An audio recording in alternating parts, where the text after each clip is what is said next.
Hey guys, what's going on? Welcome to the show. It's a Friday right here in the great city of Cincinnati, Ohio. I'm your host, the Iceman, Jeff Trunapole. And this is Sports with Strawberry Ice. If you found the show, do me a favor, hit that like and subscribe button, smash that thumbs up. I am up to 824 subscribers. That is awesome. I appreciate every single one of you.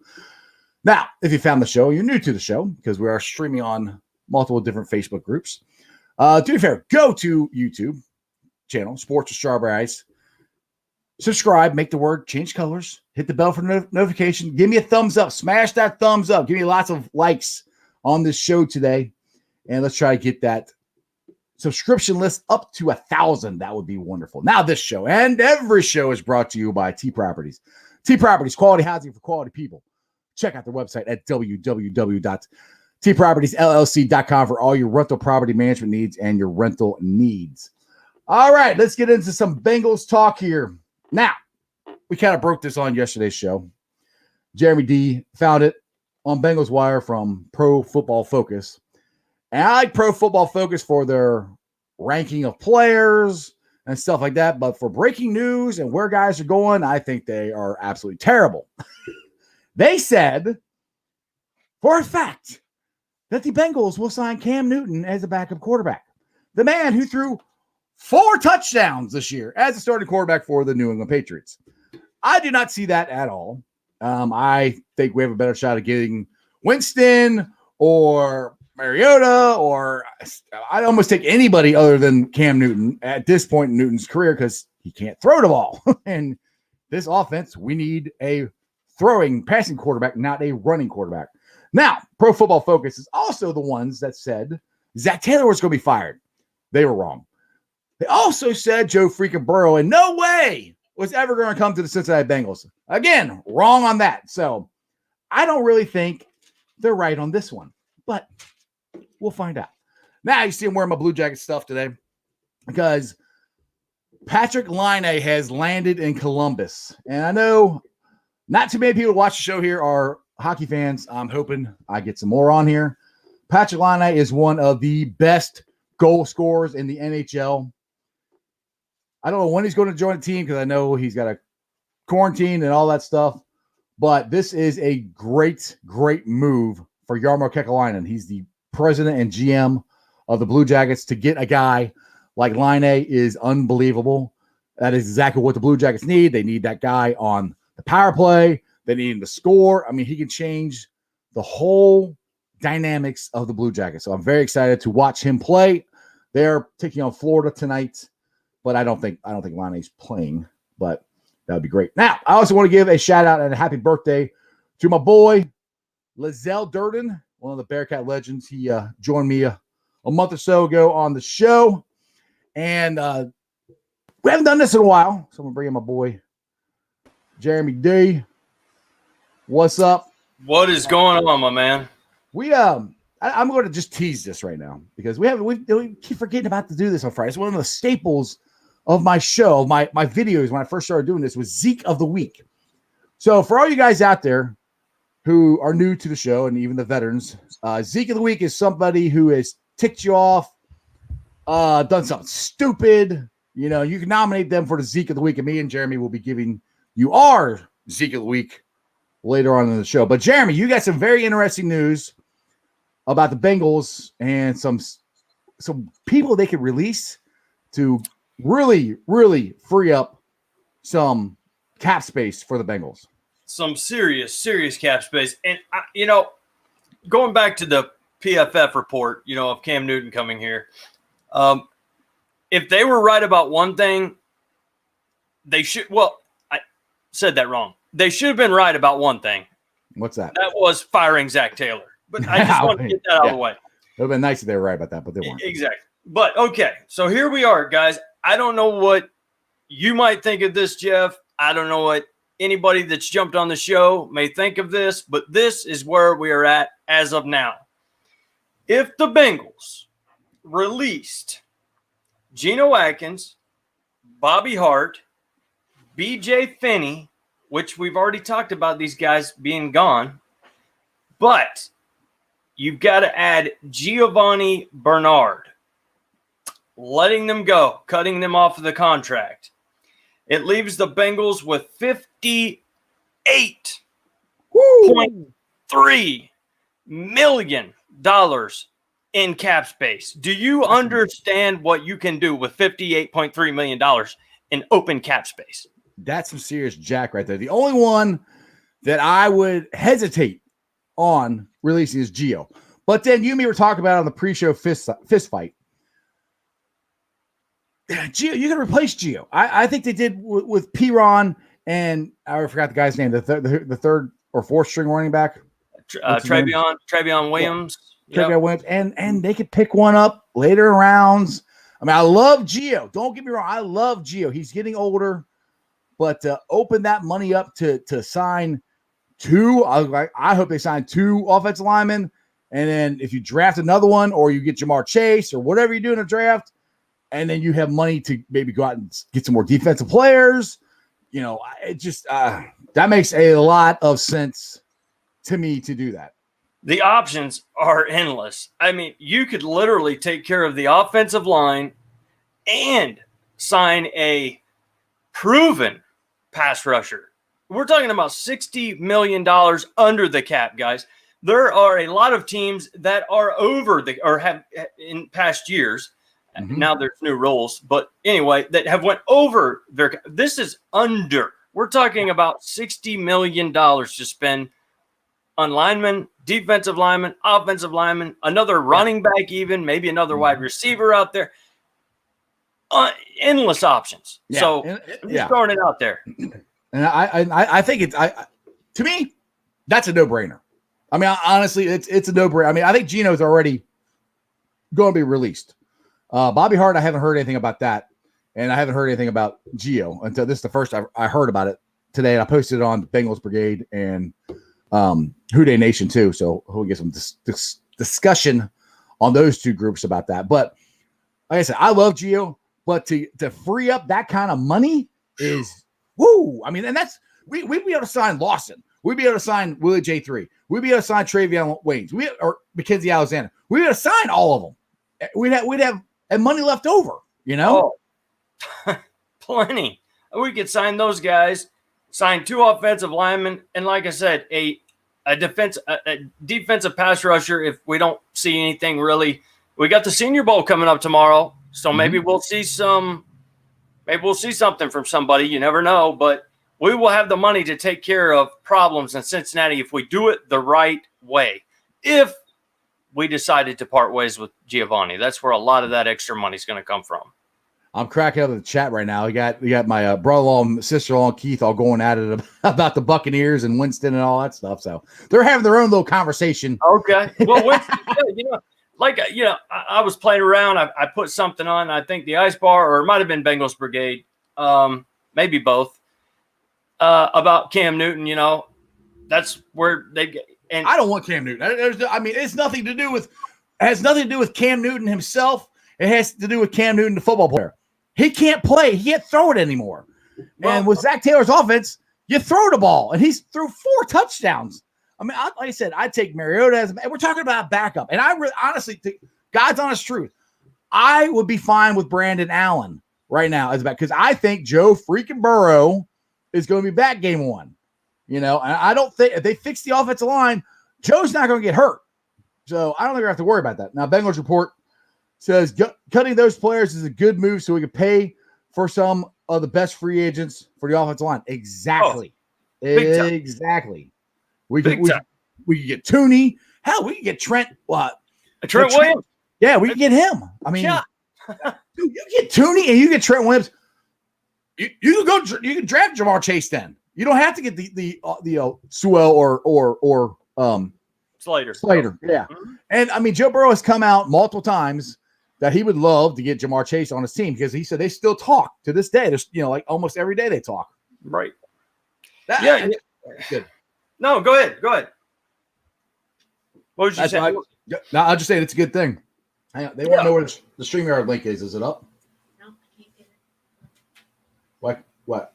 The computer froze. I'm restarting it. Oh, sorry. Our computer froze. We're working on it as we speak. So sorry. We'll be putting it up here as soon as the other computer decides it wants to work. So I will be putting it up then, and then you guys can video chat then. Yeah, we'll get there, guys. Hang in there. Jason Love's got one here. He said get rid of Alex Erickson and Randy Bullock too. Alex Erickson doesn't cost him that much money, to be honest. And really for special teams, that's really Alex Erickson. That's about all he's going to have a role in next year. Yeah, from what I've heard. Yeah, I mean, I agree with you. Neither one of those guys are like awesome players. I mean, the thing with Fat Randy, everybody gets on Fat Randy, and so does this guy right here. And I look at Fat Randy like I looked at Andy Dalton. He's not great, but I keep him unless you have somebody proven better. I mean, excuse me, because the other guy they signed, excuse me, man, something got in my throat there. The other guy they signed to try, and he kicked the second half of the year was terrible. He was worse than Randy. So that's my point. I'm like, I'm okay with Randy unless they have a proven better kicker. Yeah, and that is going to be what it is there. I mean, when we can bring guys in, have a competition, I'd like to see that. Bullock can miss an extra point and kick a 52-yarder. But after watching the playoffs and watching that kicker do what he did as well, I can't remember which team it was for, but anyway, he missed an extra point, then he nailed a 54-yarder. I mean, so Chiefs. Yeah, probably. That's the one I'm thinking of. And I don't know his name, but it's tough for kickers nowadays, I guess. I don't know. There's nobody dominant like they used to be with a Vinatieri or somebody like that. It just you don't see. They pushed the field goals back and made them a horror. Right. So it is harder. Natty wants to know, do I have monetization on my channel? Yeah, I do not. I have to get to 1,000 subscribers at least for that to happen. I already have the views. I need 1,000 subscribers. And if you guys are all on the channel, do me a favor. Hit the thumbs up. Give me a like because that helps too. Yeah. So give me as many likes as you can. That's exactly right. And moderators. I can't read. All right, moderators.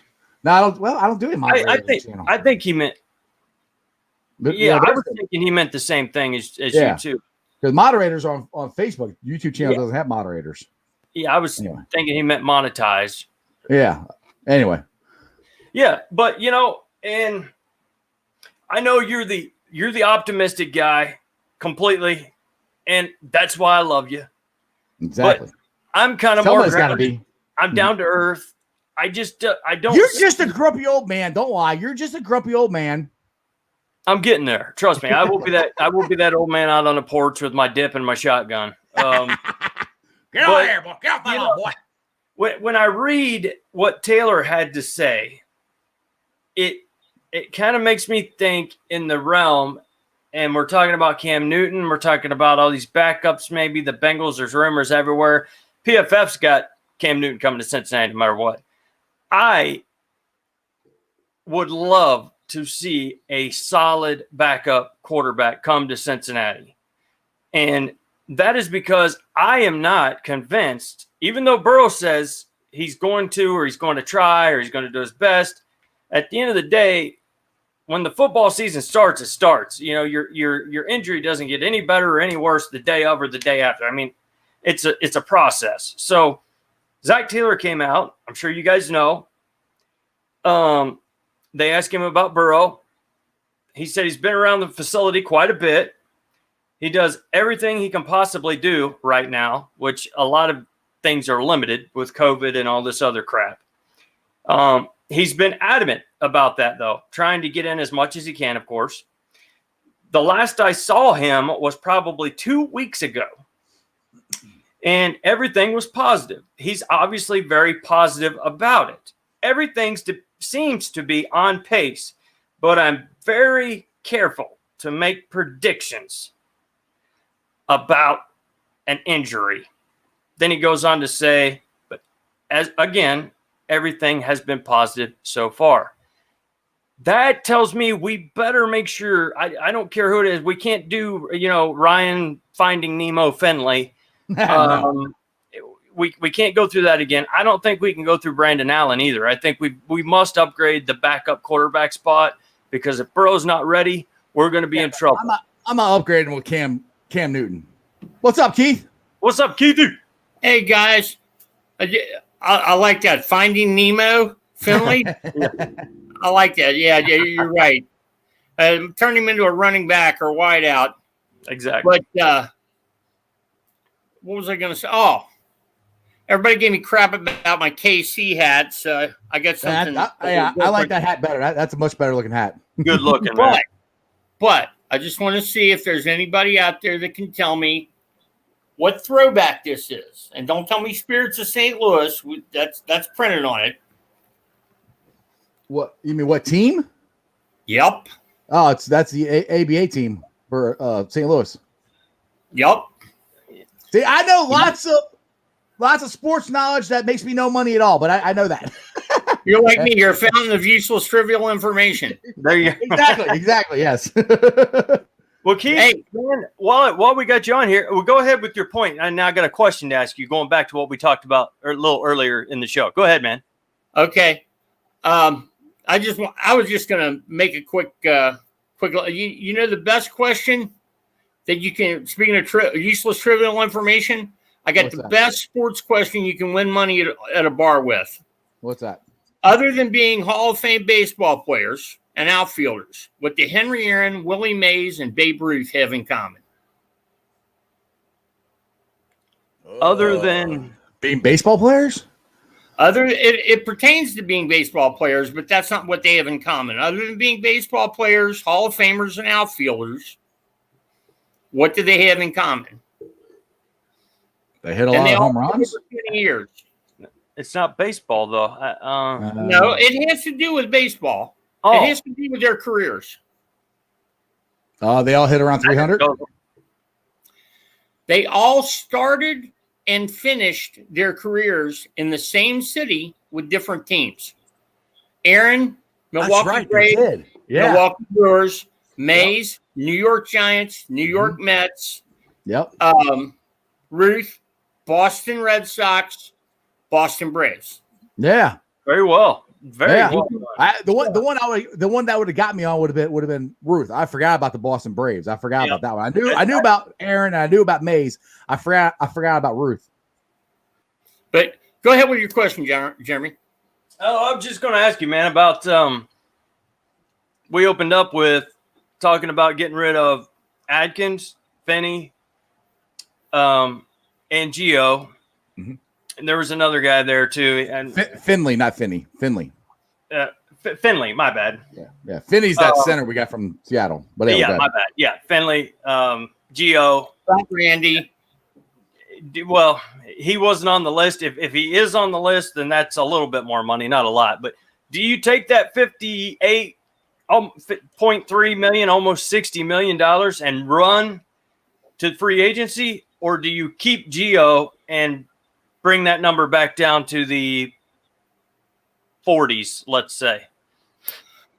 I tell you what, I got a different take on it, and this is one of the reasons I got on here, because I wanted to see what you guys thought about this. What's we up? all know J.J. Watt wants out of Houston. Mm-hmm. Yeah. Maybe you package Geno. Nah, they ain't packaging. They ain't gonna take Geno, man. I think Geno's only got like a 1-year contract, or if that. They wouldn't take that. The only way I saw you had that on the YouTube channel question. I said I was going to bring that up. The only thing, my only way I would do it is if you trade a 6th or 7th round pick to get him. My concern with J.J. Watt is we get him and he'll be like A.J. Hawk was the 1 year he was in Cincinnati, where he was done. You know, that's my. J.J. Hawk was never J.J. Watt. A.J. was never in that. No. True. Yeah. But I'm with Jeff on it. I believe I don't think we can do anything with Adkins. I believe this is his last year, so I think they're going to cut him anyway. Honestly, yeah, no matter what. So I personally would rather just take the money and then see where it falls with offering JJ Watt something, but nothing out of this world for JJ Watt, because even though his brother, I was getting ready to say that, and Josh just brought it up actually, is in Pittsburgh. I hope not. God, I would hate that. Well, yeah, but I just brothers. It comes down to this, and I mean, I wouldn't. I'll put it this way: I wouldn't mind having them, but I wouldn't give up a lot for it. And they're not going to give us. They're not going to take Gino off our hands. I mean, I don't think anybody's going. It's with Gino. We're kind of stuck like we were with Carlos. Which I mean, I mean, despite what everybody says, I think they did very well on the Carlos Dunlap trade, because Carlos wasn't doing anything for us, and they took all of his money, and we got a 7th round pick for him. So I think the Bengals actually pretty good playing. See, that's the thing with Gino. You don't know what you got because he didn't play him. If they had played him, and they cut their own throats with that, because if they had played him, maybe now you've got something that you can trade. True, but I mean, they played him at the beginning of the year, and he wasn't doing anything. And he played at the end of the year quite a few games for Seattle, and I mean, he did all right, and he got there and got all excited, played great, and then it kind of went. After that. No, I was talking about Gino, not Gino. Yeah. Oh, Gino. Oh, yeah. I got you. I think my Carlos. I got you. Yeah, they cut their own throat because they didn't play the guy. You don't know what you got. They played him rotational a lot. Yeah, and I think Gino was hurt too. I think his shoulder got hurt in training camp, and I don't think he ever really recovered from that. I think Anus Muro is like the offensive line coach. He plays his guys. I don't think he liked Gino. I don't think he liked Dunlap. And I think that played more of a part than actually what their talent level was. But that could be. But here's something else to think about. I was thinking about this today. The way it looks like it might shake out, there's probably going to be 3 or 4 quarterbacks go in the first 5-6 picks. Mm-hmm. What do you think about trading down with Detroit for extra picks? Because Detroit's going to trade Stafford. Mm-hmm. Right. They might get a little antsy about whether they can get a QB or not if they're picking at 7, and be willing to give you a lot to move up to 5. That's very true. I think that's going to be more of a draft day decision to me. We'll find out, but we got to make sure that our guys are there, that we are going to want at 7. But if all those quarterbacks do get taken before we even pick, or we know that the team behind us or whatever's going to take, or Detroit, whatever, another quarterback, I'd move back to 7 in a heartbeat for a 3rd round pick, or even a 4th round pick. I'd move back 2 spots. Well, and the other thing about it, if you look at the draft, the way it looks like it's going to shake out now, it's going to be the first 4 picks are going to be QB or wide receiver. And then after Cincy is Philly, and they got to go wide receiver. Oh, yeah, they're definitely not going quarterback. They already got 2 of them. Yeah. So then you got Detroit, who's looking for a quarterback. So you might be in a good spot there at 5. My question for you, Keith. My question for you, Keith. Chase. My question for you, Keith, that I had to deal with something over here, so I didn't exactly hear the whole conversation. Do you still want them to trade down if Sewell or Slater are there at 5? He's still going to be there at 7. That's my point, because Philly picked 6. Detroit's going to take a QB. Yeah. Philly's going to take a wideout. Sewell will still be there. Plus, I think another kid I like that I think is way underrated, and I think he would be a shot in the arm for this defense. And, of course, it's a draft. I could be wrong. The linebacker out of Notre Dame, Jeremiah Awusa. Where's Uncle Tony at? We need him. He tells you. Yeah, he would know. Well, the thing I love about him, he played slot corner for 3 years. What has killed us? What has killed our defense? Tight ends. Yeah. Indianapolis now you game. got a guy who can play the run, who can rush the passer, and cover tight end. Now And they I saying think is he him in projected second as? round. Are you okay? You're talking about getting him second round. That would be if he's there and he's that good. I don't like I said I don't know his name offhand, and I watch some Notre Dame games for some reason. He doesn't ring a bell for some reason for me. But yeah, if he can do that, he wears number 6. okay. But yeah, that would be a great option because I mean my personal opinion is, and we've talked about this before, Keith, is if they sign, like if they release all these guys and you go out have enough money to go out and sign Trent and you can sign Tooney, you don't have to get Sewell and you don't have to get Slater. You could also, with everything, if you trade with Detroit and Detroit wants a quarterback, you could drop back down and hopefully Jamar Chase is still there too. And if you could pick him up and another second round pick, that would be pretty good. But see, we can also put all this in a barrel. And if we let go of those 4 guys I mentioned, Gio being the main one, right, we can take care of the offensive line. That's my point. You can Right. take care of the offensive line and still get Sewell and still possibly get Chase. Yeah. My biggest problem with both Sewell and Chase, I have a real problem with guys that opted out. I just feel like Slater opted out too. Yeah. Basically, all three of the guys we're talking about as potential first round picks for the Bengals, all 3 of them opted out. Only one played with Burrow, though. Yeah. And the thing is, for me, I saw Chase, so I know what he can do. I never saw Sewell, and I never saw Slater. Well, I mean, I think I saw Slater, but I didn't pay attention to him. I know I watched Northwestern games. I saw Sewell on film. I watched a lot of Oregon games, but the problem I have with guys opting out is, okay, you're a football player. You could get hurt playing football. On top of that, tell me you didn't go out and party. You're in college. You're still worried about getting COVID on the field. You didn't go out and party, really? Mm-hmm. Right. That's right. That's very true. And at the end of the day, depending on what we end up doing in free agency, like I said, it's going to have a big to do with the draft. On top of that, whoever gets taken in front of us, like I was saying, and Jeff, you had to step away for just a second when I said it, but I think we're going to take a look at the picks, of course, that happened in front of us and make sure we've got whoever, whether it be Chase or Sewell or whatever that we want to take is going to be there if we do trade back. Before you trade that, you definitely got to watch that.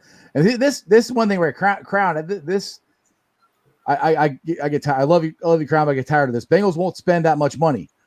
Bull crap. They spent it last year, so I do think they will. And the reason I call BS on it is because we have Joe freaking Burrow, and Mike Brown holds that quarterback position so high. Now, you would think he would hold it so high that he would protect him last year, which they didn't. But I think they will this year, because of what happened. So, and I think they're going to spend the money. And I think releasing all those guys is a very good option of doing that. It would just, and these guys aren't guys that are going to hurt us. I mean, I think we need to re-sign Lawson. We need to re-sign Willie J3. We need to re-sign Alexander. Those 3 you got to re-sign because they're key pieces to our defense, which we don't have too many good pieces. We can't lose the good ones that we have. If we lose Gino and we lose Giovanni and Finley, it's not going to hurt us that bad as if we lose those 3, I think, and then add on top of that. Can I interject something here? I halfway agree with Crown Apple. Here's the thing. Mike Brown, have you guys ever dated or had a spouse that is making a fantastic dinner and she gets top shelf everything and then she buys $1.85 3-pound chub pack of hamburger at Walmart? That's Mike Brown. He'll spend the money. He just won't spend it smart. The right way. Yeah. My like I said, my excuse for that last year is they listened to Jim Turner. That's the only logical thing that I can say about that is they listened to Jim Turner. They said we signed Seraphilia. Bobby Hart's going to be good. I can coach him up. We got Fred Johnson that might be able to step up. Michael Jordan's going to be good. Yep. None of it worked. Jim Taylor's wrong. They believe Jim Taylor. I might be making an excuse, but I think that's what they were counting on. I can agree with that. But then again, you are Mike Brown. You come from a football family. Your entire life, your entire career has been football. All three of us know a guy who had 12 career starts at offensive guard when you need an offensive tackle is a stupid investment. Yes. Yeah, it is. And I'll admit, we brought it up at the very beginning. It was Jim Turner. He said during our practices, which were limited, but at the end of the day, that's where I don't agree with even Zach Taylor. You don't just take a coach's word for something. You don't just allow – you've got to go put your eyes on a product as a coach and also know that. So we can talk about Mike Brown and bash him all we want to, but the coach has got to be a little bit liable for what has happened on the field. I know it's easy to talk about Mike Brown, but at the same time, Taylor agreed to it. Yeah, Local Gamer just posted. He said they were third in free agent spending last year. So yeah. That's true. They did, and the majority of those guys were not Bengals, because Mike Brown bought the $140 bottle of wine and the $1 Chub pack of hamburger at Walmart. Right. Yeah, exactly. And I think that the wife or the girlfriend in that scenario was Jim Turner. He's the reason they did that. I think. We'll find out this year. We'll find out. I agree with Jeremy on this. Yeah, the buck does stop with Zach Taylor, and he should be smart enough to know that he's the one who's going to lose his job. Yep. But also, if you're Mike Brown and you've had a crappy team for most of the last 30 years when you were GM, if you really gave a damn about winning and how your money got spent towards winning, you would hire a GM or a coach who could act. The closest they've got, and this is as close as they're going to get to a GM, is Duke Tobin.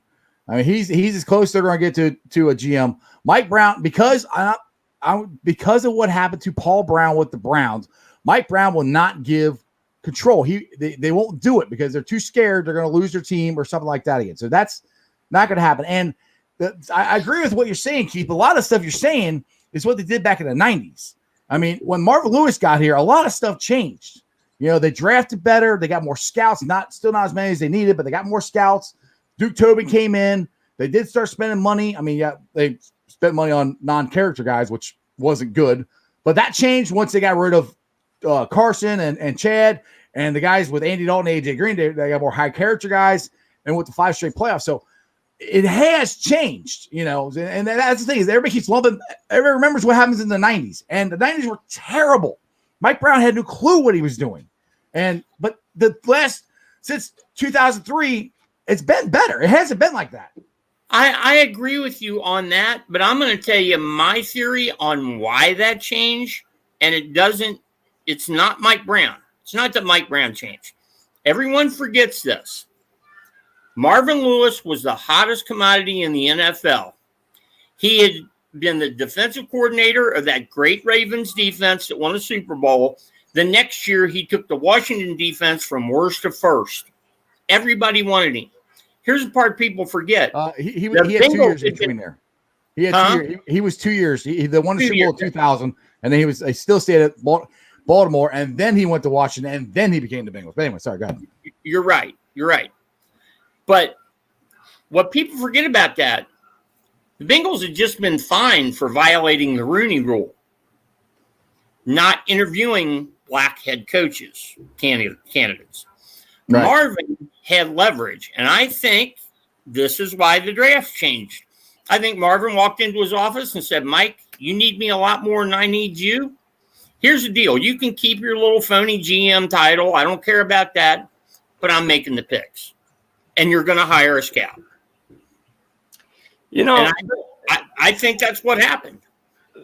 That could be very true. And, I guess I'm the Mike Brown sympathizer on here because I guess I got to agree with Jeff. And then also you kind of in a way, Keith, because you even admit it.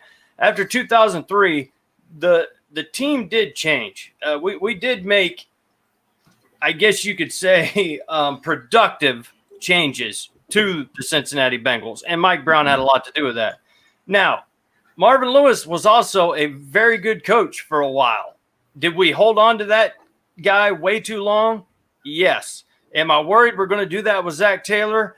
Yes. White, black, brown, doesn't matter. Don't I matter, want the yeah. team to win. At the end of the day, though, Mike Brown also knows that in just 4 short years from now, everybody in Cincinnati, I'm guessing it's going to be a vote on to keep the Bengals in Cincinnati or to let the team completely disperse.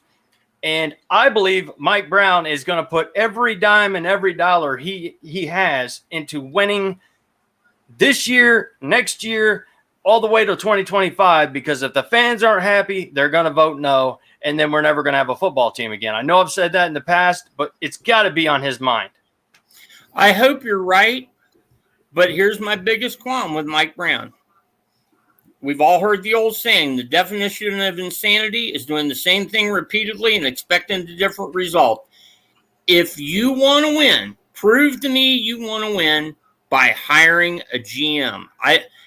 That wasn't the general manager who took over the Browns from his father. That was one of the part owners. Right. Modell was a part owner. Modell. Yeah. But I guess my point is Duke Tobin is, as in my opinion, is as close as we're going to get to a GM.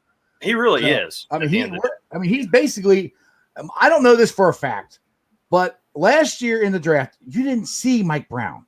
You know, all you saw in Zoom calls and everything was Duke Tobin and Zach. That was the face of the Bengals. You didn't see Mike Brown. You know, and they were talking about how they're going to draft. Now, yes, Mike Brown has a say-so in it, and he's not giving up complete and total control. I'm not naive enough to think that. But I do think that everybody keeps complaining about we need a GM. We kind of do, and that's as close as we're going to get. And I hate to say it, but that's what it is. But I want to go back to the point you were saying before, Keith, about Marvin Lewis, and he was the hottest coaching candidate back then. And it kind of reminds me of Eric Bieniemy now. You know, Marvin had that record-breaking defense in 2000 with the Ratbirds. You would think he would roll that into a head coaching job right away. Well, he didn't. He didn't get one in 2001. He didn't get one in 2002. He left them and he went to the Washington football team. And the only reason he left there because he was the defense coordinator and assistant head coach. So he got that title so he could put that on his resume. Then he finally got one with the Bengals.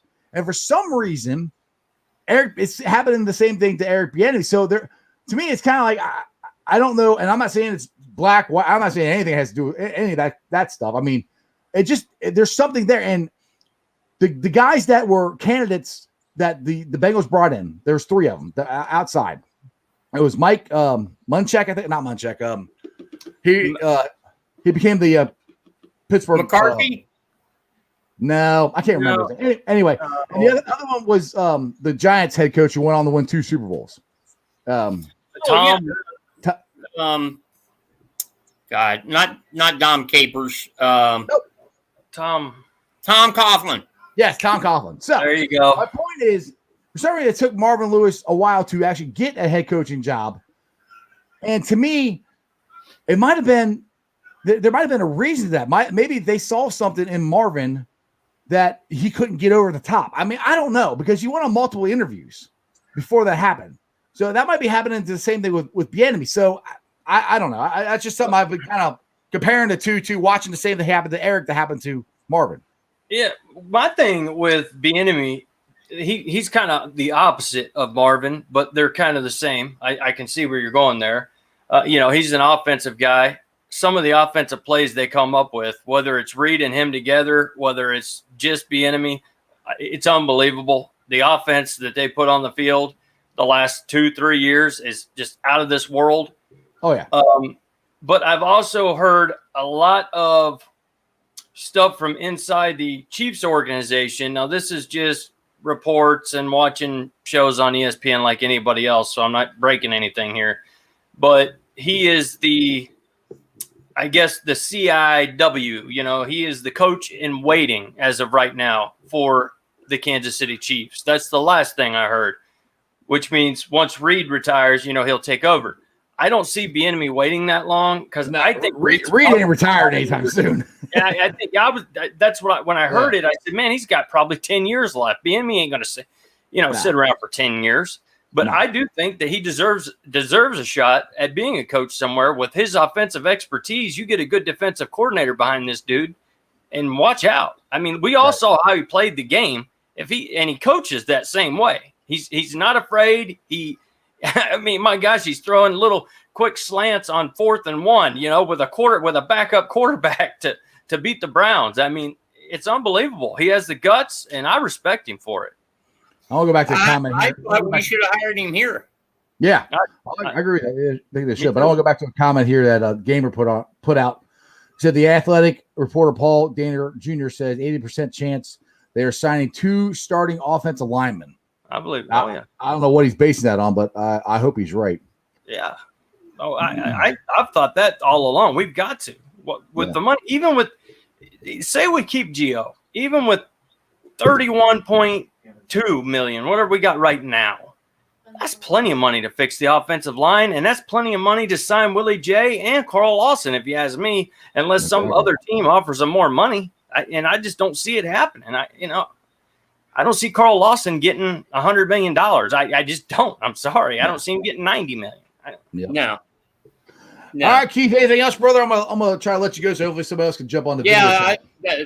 Just let me know. I do have one thing to say. I know you guys got kind of antsy when I brought up the Trevor Bauer thing last time. Just rest assured, I'll never bring up politics. Oh, I trust you, man. I trust you.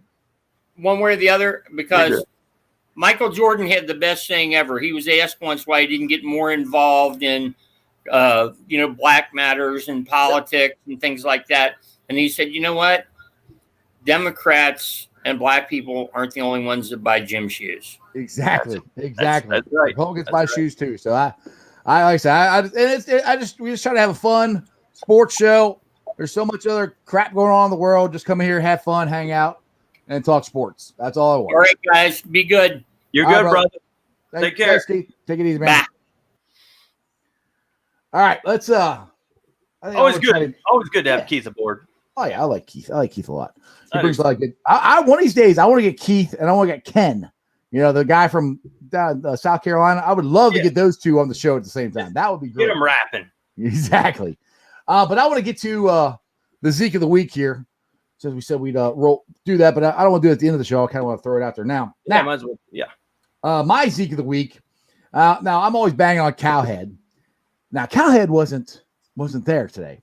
I think it was Gottlieb, but I'm not sure. I kind of read this, but that moron said that if the 49ers, or actually Michael Vick told Deshaun Watson that he should get traded to the 49ers, and the guy on the host of the show said, if that happens, the 49ers are the favorite. Dude, the sucky Niners are the favorite to win the Super Bowl. I'm like, dude, are you serious? Like the favorite? Because look, don't get me wrong. Deshaun Watson is a great quarterback. If I were Deshaun Watson and I had a choice, the sucky Niners would not be one of my choices. My number 1 and number 2 choices, probably 1A, 1B, would be either the Bears or the Colts. Those 2 teams are legit ready, a quarterback away from being in the Super Bowl or being a playoff, not contending, but every year playoff team. So exactly. It was whoever was the host. It was Gottlieb, which I think it was. Yeah. You are my Zeke of the week. So you guys put your Zekes of the week in the chat if you want. Video chat is at the top of the chat row on YouTube. Jeremy D, what's your Zeke of the week, or who is it? My guy is, since we haven't done the Zeke of the week in a couple weeks, my guy is coming straight out of the Ohio State University, and that would be Trey Sermon. Preach on, baby. Preach on. Brother, how? Why? When? Who? What? Told you after 3 games. I understand, you came from Oklahoma. You entered the transfer portal. You didn't get much time in Oklahoma. You had 3 breakout games with the Buckeyes. Why would you leave us now? I don't understand it. I do understand. I can see what he's looking at in our offensive line. We're losing a lot of linemen. We're losing a lot of players. We do it every year, but we have the next man up mentality. That's the way winning teams do it. And he would have. I know he would have had a blow up year this year, and probably went in the first round relatively easily. And now he's looking at most likely third, fourth round pick at the best. I don't know where. I've said this in the past. I don't know what his money situation is, what he needs for his family. I can understand all that. But, man, he just took a ton of money away by jumping to the NFL. So my Zeke of the week is Trey Sermon. Should have stayed, man. Should have stayed. Should have stayed. Now, another thing we got going on here in the awesome city of Cincinnati, as you know, UC and Xavier have the crosstown shootout every year in basketball. The fans are starting their own tip battle. And what that is it started on, what's the year? Was that January 11th? That a Xavier fan went to Zips in Mount Lookout and left $1,000 tip with a message that said, please share with all your employees. And it said, go Xavier. So Bearcat fans found out about it. And they've been going back and forth. The last one was that I saw here was right here in Delhi at Chandler's Burger Bistro for a $1,005. And they are trying to go back and forth for a tip challenge. So, UC and Xavier, we fight about everything. So, Josh, you're a Xavier fan. Oh my God. I just lost respect for you, brother. Total respect. I'm just kidding. Go Xavier. Oh, just kidding, brother. Just kidding. But anyway, I just thought that was a interesting story. Natty, what's up? Welcome to the show, brother. What up, Natty? Hey, how's it going, guys? Good. I just want to touch on the draft. Honestly, I think if we get the line right, we take Chase, honestly, because at that point there isn't an edge rusher worth a top 5 pick. And because already I hear people have Jamar Chase graded way higher than Penei Sewell, and if you get a good right tackle, in free agency, Jamar Chase, T. Higgins, Tyler Boyd gives Joe Burrow another weapon, and now our offense goes from being kind of lackluster to having some more explosiveness and a chain mover. Yeah, I'm with you there, especially if we do end up dropping some of the baggage. I hate to call it baggage because I appreciate everything Geno Atkins has done. And Gio even. But if we end up letting those guys go, we've got almost $60 million under the cap. We can take care of the offensive line. We can actually get a decent pass rusher and sign Willie J. III and Carl Lawson back if we want to. Like I said, we could sign Trent. Literally. Yeah, we'd have the money to sign him. Yeah, and the best tackle out there in free agency. Yeah, that's where I'm at on it too. And why not take Jamar Chase, somebody that literally had great years with Burrow. They've got the chemistry, so I don't know how you can leave him on the board, especially if even we move back, like Keith was talking about. We go to 7. If all these quarterbacks this is all mock draft stuff, Natty, by the way, you know how the mock draft goes, but all these quarterbacks are being taken in the first, 5, 6 picks.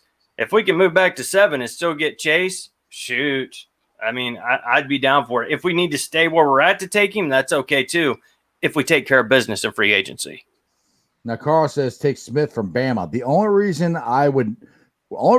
we're saying take Chase over Smith is because of Joe freaking Burrow and the chemistry that Jamar Chase and Joe had in college. That's the only reason. Yeah. Let me answer that, Jeff. Good.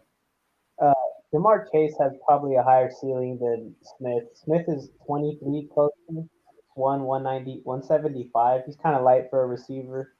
Whereas Jamar Chase is 6'1", 205. He's barely going to be 20 years old. He's barely 20 and already dominated the best conference in the country. Right. Football. So you add him onto a Bengals staff with Joe Burrow, T. Higgins, Boyd. and Boyd, the sky's the limit Uzama. for that offense. Ooh, Zoma. Yeah, I can see it, But then again, you can also look at it the other way and say, well, Jamar Chase, he had one great year with Joe Burrow, and what do we know we got in him? At the same time, I like his height. I like his weight. But then again, you can also pack on some muscle and poundage if you're Devontae Smith and still run like the freaking wind and be a great route runner. It is tough, but pretty much like Jeff said, the reason why I'm agreeing with you on this too, Natty, you just can't take away that camaraderie and a full season of play with one wide receiver and bring in a guy that's probably going to be awesome. Don't get me wrong. I mean, he's probably going to have us all going, why the hell didn't we take him? That's the way it always is in the draft. But you got to go with what you know in the draft. And what we know is them two, Burrow and Chase, were very freaking productive. Well, and the other thing, Jeremy, too, is we talked about this earlier in the week that there wasn't a lot of hot read for Burrow. Not a lot of guys coming back. Jamar Chase would come back. He'd break it off. They already got that chemistry, so that would help him with the hot reads and so you got him, and then like I said, Uzama was already doing that with him. Yep. So that's another reason. It's just that we had that chemistry. And you can say what you want about Andy Dalton and AJ Green. They had a chemistry. They knew where AJ was at. I mean, Andy knew where AJ wanted the ball out. He couldn't always get it to him, but he knew where he wanted it. Burrow knows where Chase wants the ball and can get it to him. Right. And the thing is Chase is just it adds another dimension to your offense, like it just does. Because I like Tate, but Tate can't get separation like that. If we don't have like some kind of speed guy as a receiver, which I think we still need to address as receiver, we could be limited on offense just throwing up the ball all the time, trying to hope that one of these guys is gonna get the ball. So it's better just to have a speed guy come through. Well, one of our speed guys that we have we have on the team, and Jeremy had a stat was Thomas of how good he played with Burrow, and he's actually a pretty fast guy. You saw that stat there, Jeremy? Because actually, I can just remember it off my head here. Anytime he had more than 30 yards receiving in a game when Joe Burrow was in, before he was injured, of course, Joe Burrow threw for over 300 yards every single time. And Mike Thomas had a couple really great catches. He had some really solid games as a 3-4 type wide receiver, so he's another guy that could hang around and still be useful, even on special teams. Yeah, it's just like Josh says here. Mike Thomas had a nice chemistry with Joe already too. That was emerging. And Thomas, I wouldn't say he's a burner, but he is a guy that can stretch the field. So and these fast guys. I mean, you can find fast guys. We can find a guy to stretch the field in 5th, 6th, 7th round. We can find that. But that's another guy that we already have. And I don't think it's going to cost us a lot to keep him, to be honest. No, not at all. Or you can get a guy like Josh Reynolds from the Rams who's a free agent. You're not a big name, so you could probably get him cheaper too. Right. Yeah, decent guy there. And that's the thing is if the Bengals spend the money on a tackle and a guard, and then they keep Willie J3, Mackenzie Alexander, and Lawson, then they're that to me, that's their money. And then they got to try to find the next thing down is they got to try to find a pass rusher. Once they do all that, then they can mix and match with, lower costing free agents, non-drafted free agents, wide receivers, because there's multiple times you can find those guys, those are and to me, those are easier to find than a diamond in the rough for an offensive lineman. We tried to find out with Fred Johnson last year, and that didn't work out too good. But you can find a diamond in the rough and a guy that can catch the ball, from Mississippi State University or whatever, down there, the smaller schools. Yeah, and like Keith was saying too, and that's what it gets to me a little bit. We didn't get to see Chase play this year, which would have been 2 full years. We didn't get to see Sewell. We didn't get to see Slater. It kind of stinks because you're going on literally a year's worth of footage on a lot of these guys. But I'll tell you a guy that when we talk about defensive pass rushing that I would love to see on the Bengals that could literally spy Lamar Jackson, Patrick Mahomes, any of those guys, which Mahomes don't run as much as people think he's a running quarterback. That guy passes the ball. I mean, he's a passer, if you ask me. But anyway, Micah Parsons from Penn State, man, that guy has the speed. He is a savage beast. Whether it be hitting the hole for a running back, whether it be blitzing the quarterback, or whether it be covering a tight end. If there's any way that he makes it to us with the 5th pick in the 2nd round, I know there's not going to be any doubt in the Bengals' mind where we're going. Even if we need to move up a few spots with maybe something that we traded in the 1st round to move back and still get Chase and maybe even move up and get Parsons, I'd be happy with that. That's a guy that I've watched play personally against my Buckeyes and everybody else, and he would be a good player to have.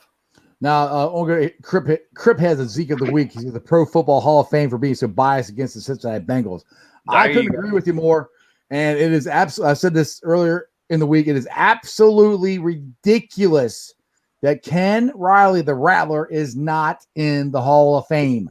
I mean, I wish, I would love my show to be like a national show, and I had, if I had 1,000 subscribers already and I could get out there and blast this out to everybody, that would be awesome.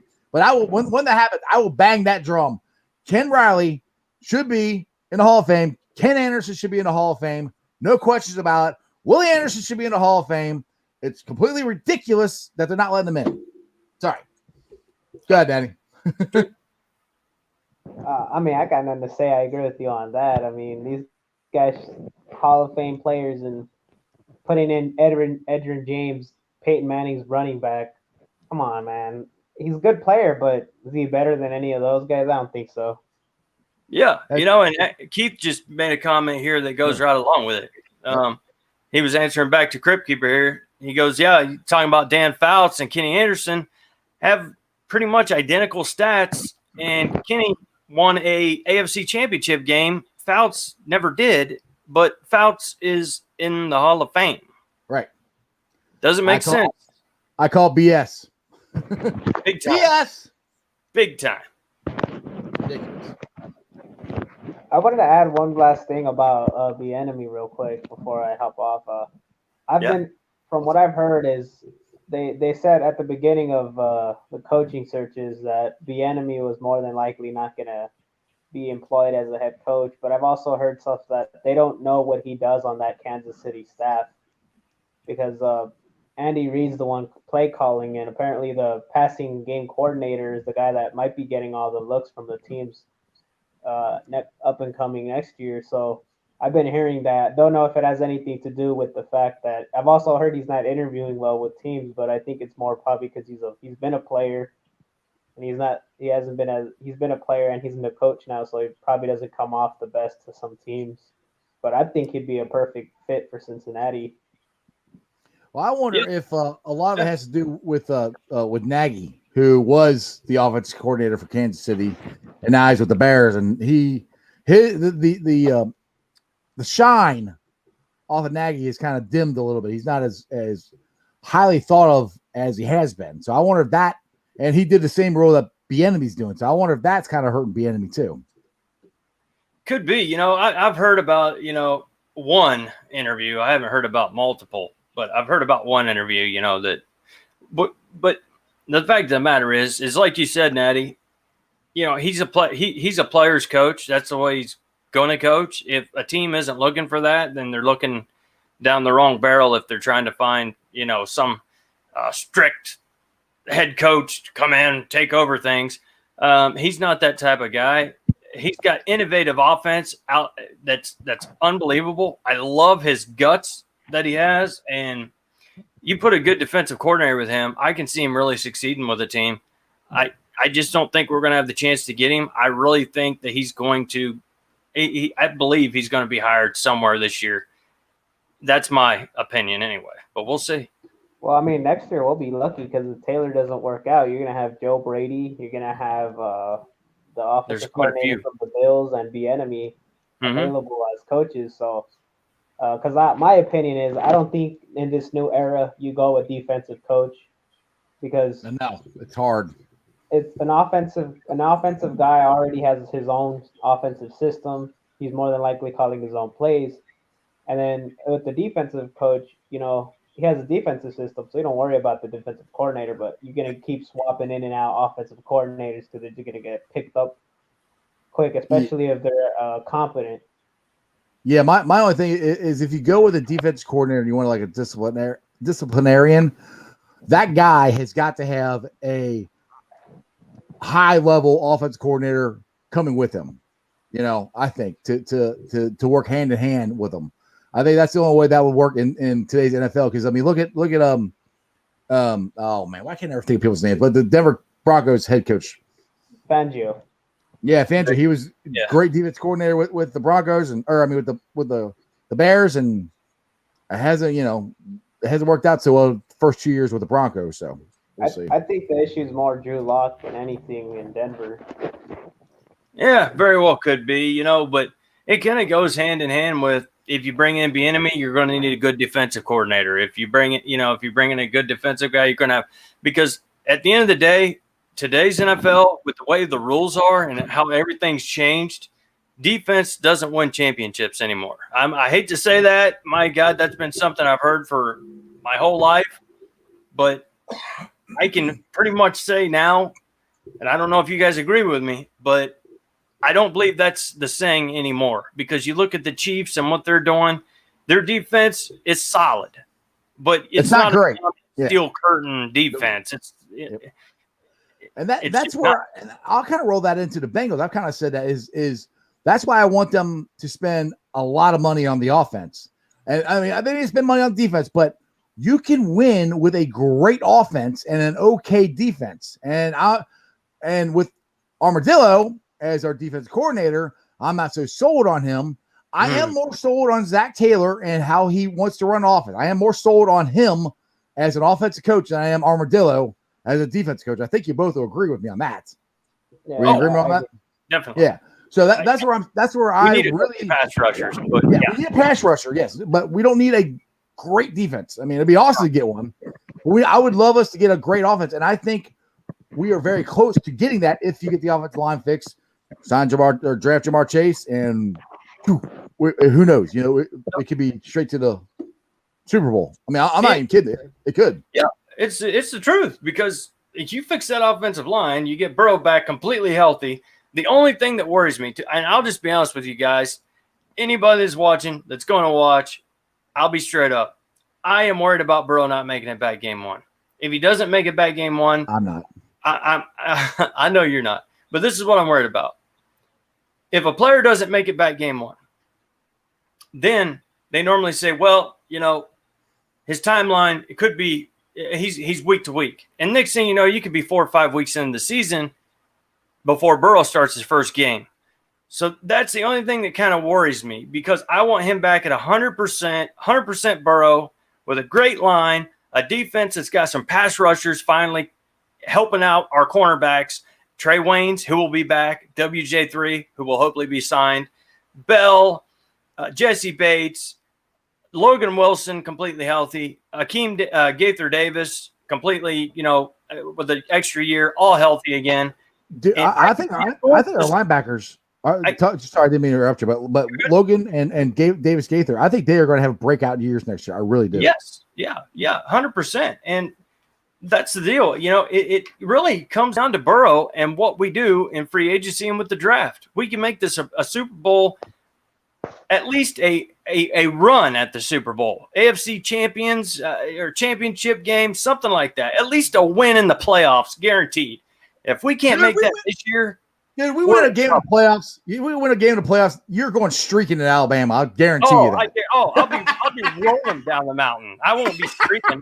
I'll just do a head flip right on down the mountain. Just everything. We're going streaking. Yeah, bring the meatloaf. I mean, just stuff flying everywhere. Y'all don't even want to hear about it. You know what I mean? But I don't see. If Burrow's back, I don't see any reason, if we build this line and we add a couple pass rushers, we sign Willie J, even bring back Carl Lawson, but he's not a number one pass rusher. We've got to get a real pass rusher. We do that. and sky's the limit for this team. The only thing that worries me, again, is Burrow being back the first game. But that's just my opinion. You can write it down. You're right, Jeremy.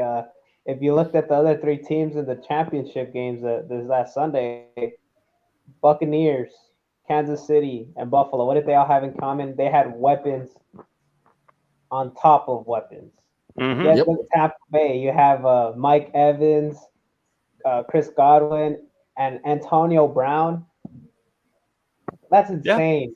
Kansas City, you got Tyreek Hill. You got Nicole Hartman and Kelsey. Mhm. How do you stop that defensively? You can't. It's pick your poison. I mean, we saw University assistant at Bearcat, Travis Kelsey. Yeah. We saw the defensive heavy teams like Pittsburgh and Baltimore just get beat. Like they didn't even make it past the first and second round. And I think Lamar Jackson's a good quarterback, but man, they don't got no weapons down there, man. And Pittsburgh, I think Big Ben's done. I personally think he's done, but they probably bring him back for 2 years, and if we're lucky, they'll be a mediocre team and they'll never be in a position to get a good quarterback. That would be awesome. He's owed like 40-some million this year, and they came out today. Actually, I read a report where they want him back, and he wants to come back, but there's a lot of work to do because they're not going to pay him 40 million, whatever it was, close to it, or a little over, to come back for his last year. So, but I say he comes back.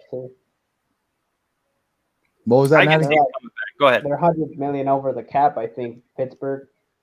Oh, are they? They're kind of screwed. I believe that. Yeah.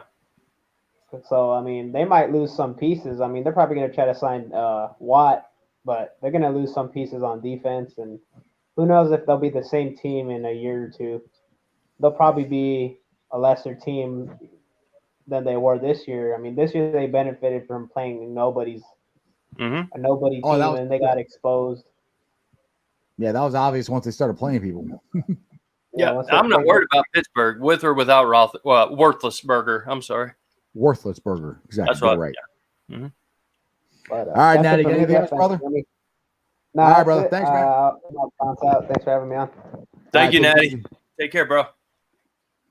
Let's see here. I want to get up. I don't want to. Carl had a question, or not a question, but a comment. And Carl, I would love to talk Reds. I bring red subjects up, but nobody wants to talk about them because I mean, there's really,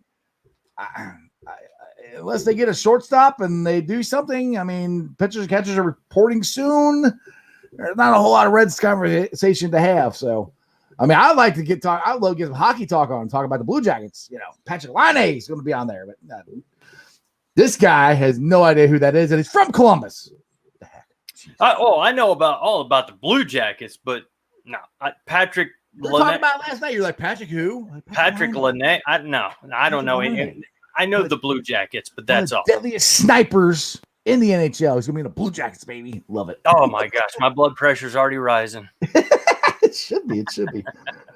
All right, I think we're getting ready to roll on out of here, and I will get to the Facebook groups that let us live stream on their groups, and I appreciate the admins, appreciate all of them. I'd give them a shout out. It's Houday Nation and Ohio State Bucknuts. I appreciate both admin groups for letting us live stream on there. And if you guys are on those groups and you're watching the show, do me a favor, go to the YouTube channel Sports with Strawberry Ice. Hit the subscribe button, hit the thumbs up. I've only got one. I got one heart. So if you guys give me more thumbs up, that helps the algorithm out. And if you guys are, Bengals fans or Buckeyes fans, go join those groups. They're great groups to be a part of. And then they also have the groups that are mine that I just started. They're Bengals Brigade, Bearcat Ruckus, Radical Reds, and then you have the Ice Bar, which is a fun show page that me and this moron right here, we do a lot of TikToks and silly memes. And by the way, Jeremy, I didn't see you comment. Did you see the meme I put on there with the Super Bowl trophy? And you didn't see that one first. You need to go check that out. There's a really nice picture of a Super Bowl trophy on there, and if you notice that first, then you're definitely a Super Bowl or a football fan. Oh no, I haven't. I guess we talk about the ice bar, and I haven't been on it in about 5 hours. So. I posted it, I think, yesterday, a couple of days ago. You should look at it. Scroll down. Maybe it's on down. Yeah. I mean, it's a really nice picture of the Super Bowl trophy, and nothing else on there. It's just, I'm being completely sarcastic, but you have to go look at it. Oh, I know. I have a feeling I'm being set up. Yeah. All right.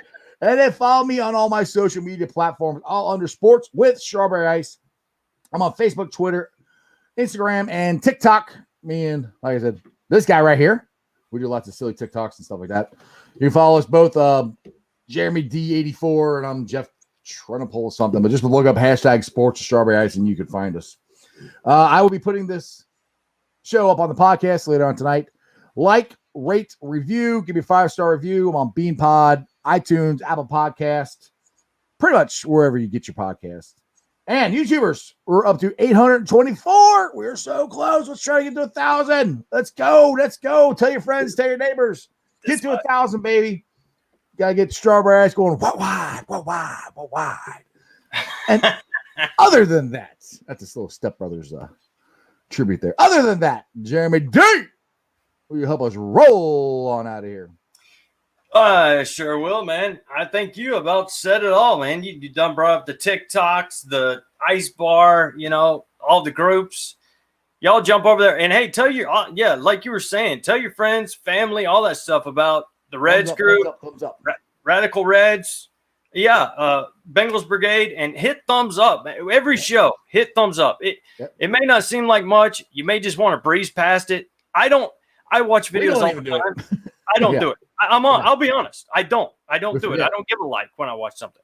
But just to help your boys out here. Yeah. It helps the algorithm out and stuff. So when I get done here, I'm gonna go and I'm gonna like my own show. So and also don't forget Facebook, I don't want to forget about Houday Nation and Ohio State Bucknuts. So get those groups too. I think I don't know if we made it on Bucknuts tonight as an announcement, but it's okay. I just checked. It's all good. We are on there, but but it's all good. It's all gravy.